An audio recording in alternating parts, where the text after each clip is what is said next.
It's the Blue Collar Breakdown!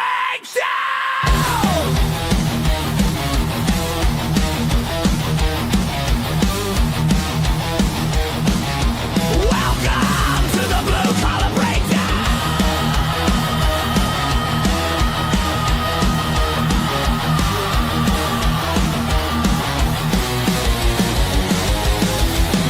Starting right now!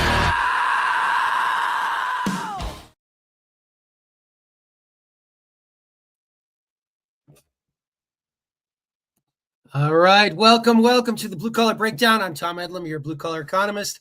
This is episode 25, War and How the Economy is Rigged.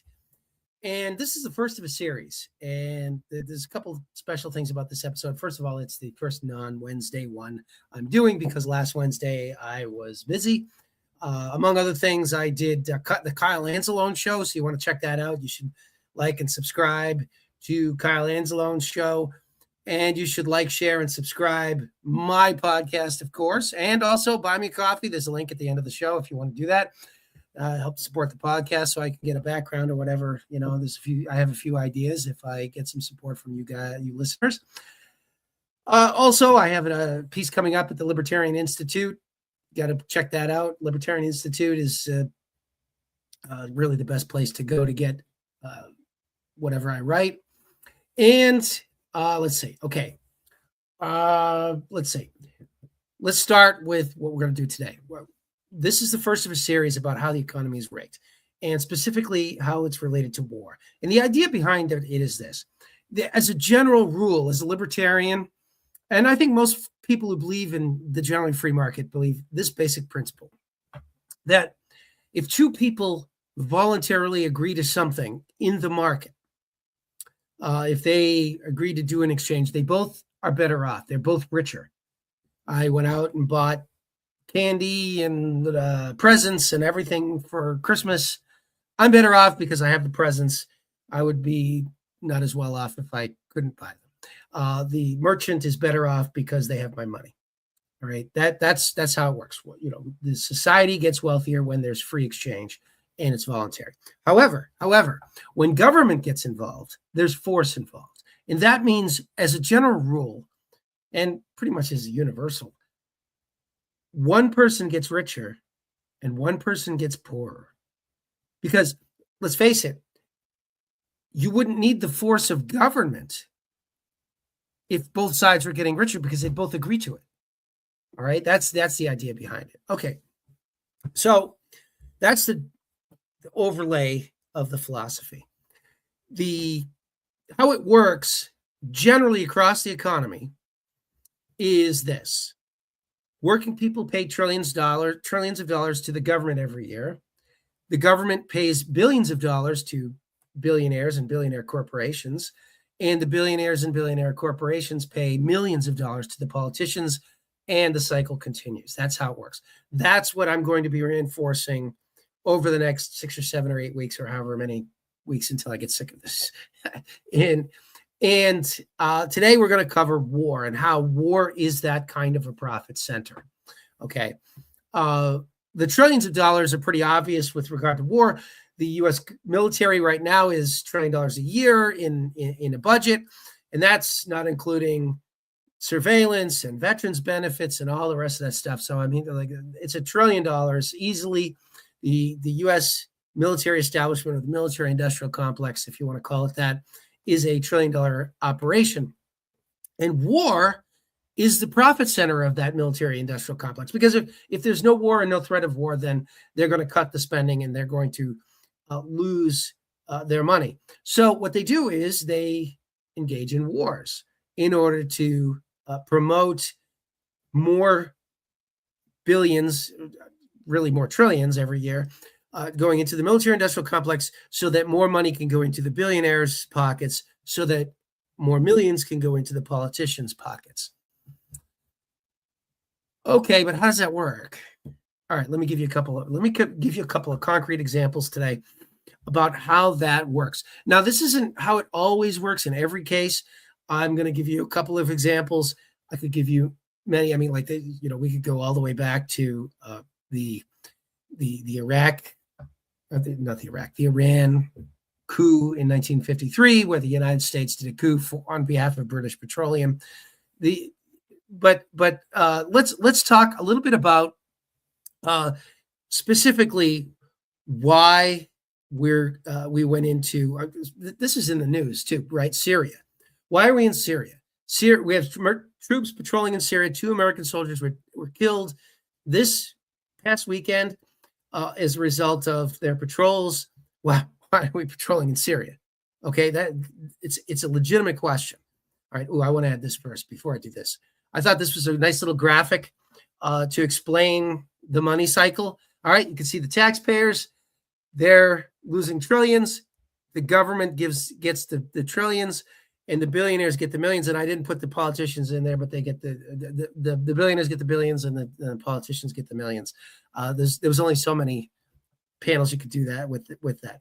Okay, but let's talk about Syria. I thought this was a great graphic, and the Libertarian Party of Massachusetts reposted it recently. It's an older one because you can see Dick Cheney is still in the graphic, and he died a couple months ago. But Libertarian Party of Massachusetts, by the way, I wrote this post, said, why are U.S. troops still patrolling in Syria? Guess the name of the company that got the exclusive drilling rights to parts of Syria's Golan Heights, and you might find the answer to your question. And you go and you look at this company called Genie Energy or Genie Oil and Gas, and the people on the advisory board are people like Dick Cheney, or they were Dick Cheney, Jacob Rothschild, a famous banking scion in Europe, Rupert Murdoch, James Woolsey, former CIA director, Bill Richardson, Larry Summers, and like it goes on and on. Mary Landrieu, like there were just a ton of very prominent former U.S. politicians who are raking in these consulting contracts, which are really lobbying contracts on behalf of the United States government. Now I want to point to one in particular, this guy, James Woolsey, former CIA director. So the head of U.S. intelligence is in favor of this is part of this company. And as it turns out, Genie Oil got the exclusive drilling rights to part of the Golan Heights and discovered, there's a ton of oil. Now, Golan Heights is part of Syria legally. All right. Now, Israel just recently annexed it from Syria, but it was only because Syria was powerless to defend its territory. In fact, Israel has taken additional territory beyond the Golan Heights within Syria. And that's part of the reason why American troops are patrolling that, because they want to protect Israel there. But let's talk about the profit incentive here. So the U.S. government gets billions. They defend Genie Oil and Gas, and then the millions go down to people like this guy, James Woolsey. And he also gets money from other groups, like, for example, the Gatestone Institute. He was the original board of directors, the chairman of the board of directors of the Gatestone Institute, which was one of the key Islamophobic organizations in America. It was founded by one of the Sears and Roebuck heiress. I'm trying to think of her name. I can't think of it, but a huge Israel supporter. And the president is Nina Rosenwald, formerly of the ADL. And you could kind of go down the list here. The Ambassador John Bolton was the chairman for a number of years. This is an older list of officials. This is grabbed from using the Wayback Machine from 2013 when the organization was founded. You could see John Bolton. He was the chairman until Donald Trump made him his national security advisor. And the war in Syria continued to be prosecuted throughout Trump's presidency, and Syria was destroyed, most recently during the Biden administration. And you can see also, interesting enough here, if you look about a little more than halfway down, Douglas Murray, the Have you ever been to Israel? Yes, he is one of the senior fellows here at the Gatestone Institute. It's a smaller organization. They get about $1.5 million, $2 million a year, whatever. But these guys still collect a check from that. So they engage in lobbying on behalf of Islamophobia, which of course helps Israel take over Syria, which helps U.S. involvement in the Islamic world and helps with that. So that you've got this sort of synergy, if you will, political synergy, where the same people who are profiting from Islamophobia and Israeli aggression are the ones who are lobbying for it. And like John Bolton, like our James Woolsey, and so on. There's this I picked out these two in this one instance, but you can see here where the government gets the billions, the trillions. They give billions in this case in the form of exclusive contracts to Israel, who is able to make some money as well as expand their territory.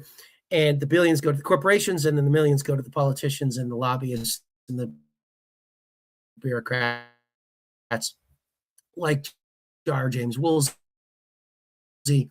and John Bolton, who made several $100,000 with the Gatestone. Okay.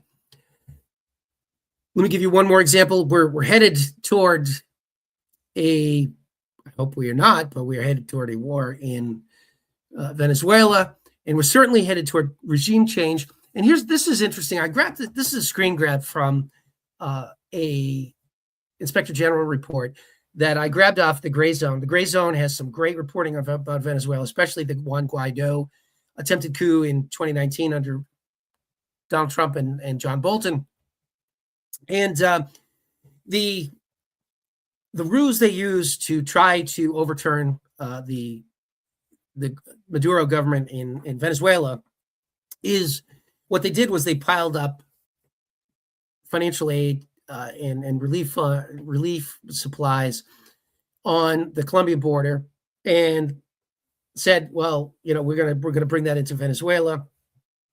And interestingly enough, the Inspector General noted, and if you look at the clip here, I've got it noted. If you look at the red underline, it went through the Department of Defense. Now, this is U.S. Agency for International Development, humanitarian aid, and it went through the Department of Defense unnecessarily, according to the Inspector General. Now, keep in mind that the United States government has tried to wage coups using humanitarian aid as a funnel for actual weapons transfers, as they did with the Contras in Nicaragua in the 1980s. Also, the quote here I've got highlighted: not all of these humanitarian commodities were pre-positioned based on the needs assessments. For example, transported commodities used included ready-to-use supplemental food that various agencies had already determined it was unnecessary because nutritional data of Venezuelan children did not warrant it at the time. So the whole thing was a ruse to engage in regime change, just like the fake drug war right now is a ruse to engage in regime change. And the interesting thing is they grabbed in the last week a Venezuelan tanker and an oil tanker, because it's about Venezuela's natural resources, not just oil, but they are the world's largest oil resource in the world. They have the largest oil reserves, but they also have gold and emeralds and diamonds and all kinds of other resources. But I created this little meme. Trump officials wonder how Venezuelan oil tanker avoided their radar for so long, and I put a little flag up there, Epstein's list. That might explain it. I don't know, but the idea behind it. Behind the coup attempt, and this is another clip from the Gray Zone, is certainly with the 2019 coup attempt under Juan Guaido. This is an interview with Max Blumenthal and a few others. They said they had an eyewitness who was present to all these meetings, beforehand planning meetings for the coup, and they said they wanted business contracts. They wanted a way to monetize the aftermath of Maduro-free Venezuela. Now, of course, there's nothing wrong with engaging in free market activities, but this is really not what we're talking about here. We're not talking about true competition. We're talking about exclusive contracts that would be worked through the government. And in the case of Juan Guaido, he was a Harvard-trained. He was trained in Harvard, where the CIA does a lot of recruiting. They since the 1940s, they've looked for agents in American Ivy League schools, so Harvard, Yale, et cetera. By the way, the other major opposition leader, Maria Corina Machado, Maria Corina is Yale educated and has visited the White House under President Bush, and she also has accepted National Endowment for Democracy money, which National Endowment for Democracy is a CIA cutout. And of course, she won the Nobel Peace Prize recently for, I don't know, opposing Maduro, I guess. I mean, I would like to believe she's a sincere libertarian. She certainly heads the most libertarian party in Venezuela. But at the same time, I'm pretty skeptical. Considering the pedigree and the way she's conducted herself. She has not really given me all kinds of confidence in it. So the idea behind the 2019 coup was, let's overturn the government and get all these exclusive contracts for Venezuela's resources, including oil. There are a number of oil barons. If you go down and read the excellent stories over at the Gray Zone, I know the Gray Zone is economically left, but they do great, honest reporting, factual reporting, and they report that a number of oil interests were involved in planning these coups. So it's not about opening up markets. It's about closing off, changing who has the markets closed off. That's really what it comes down to. And that's what I mean. The economy is rigged. Now, in this case, the economy abroad is being rigged by the U.S. military. All right. But when we go to future episodes, we'll see that the economy domestically also is rigged by the U.S. government on behalf of billionaires.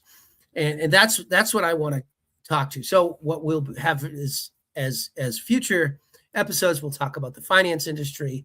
We'll talk about real estate. We'll talk about big ag, big pharma, the insurance companies, especially health insurance companies, really, because the other insurance companies seem to be pretty much on the up and up. But there's a ton of ways the economy is rigged so that you pay more. You, the working person, pays more, and they get rich. You get poorer, and they get rich. All right. This is not free markets. This is not where you go out to the store and you buy something and you have 100 places where you can buy the same product, and you pick the place that offers you the cheapest price. And you know what? You benefit by getting the cheapest product, and the company you buy from benefits because they make a profit on it and they can continue to employ people and do all of these wonderful things in the market. That's not what we're talking about. All right. Nothing wrong with that. But what is wrong is when government gets involved, there's force involved, and that means somebody's getting richer and somebody's getting poorer. All right. Add me here. Yeah, now you can see me again. Okay. So that's what I had in mind here. Okay. That's basically what I wanted to cover here. Two examples. We went over two examples of both Syria and Venezuela in 2019, but also to a certain extent, the same thing's happening right now in 2025, as we go into 2026. And it's happened a number of times in the past, whether you talk about the Iran coup of 1953, the Guatemalan coup in 1956, the Nicaraguan Contras had all kinds of, in the 80s, it goes on and on. The United States government is overturning companies for corporations. And you could go back to the 1930s when General Smedley Butler said, I was a henchman for the gangsters of capitalism. And he didn't mean, well, I don't know, maybe he was a socialist. I don't know. But I don't think he meant free market capitalism. He meant the kind of fascist, regulated monopoly, government monopoly capitalism. That's what he meant.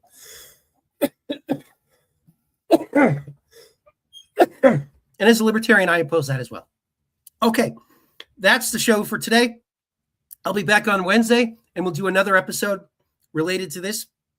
Make sure you like, subscribe, share this podcast, and buy me a coffee. Thank you very much. See you in a few days.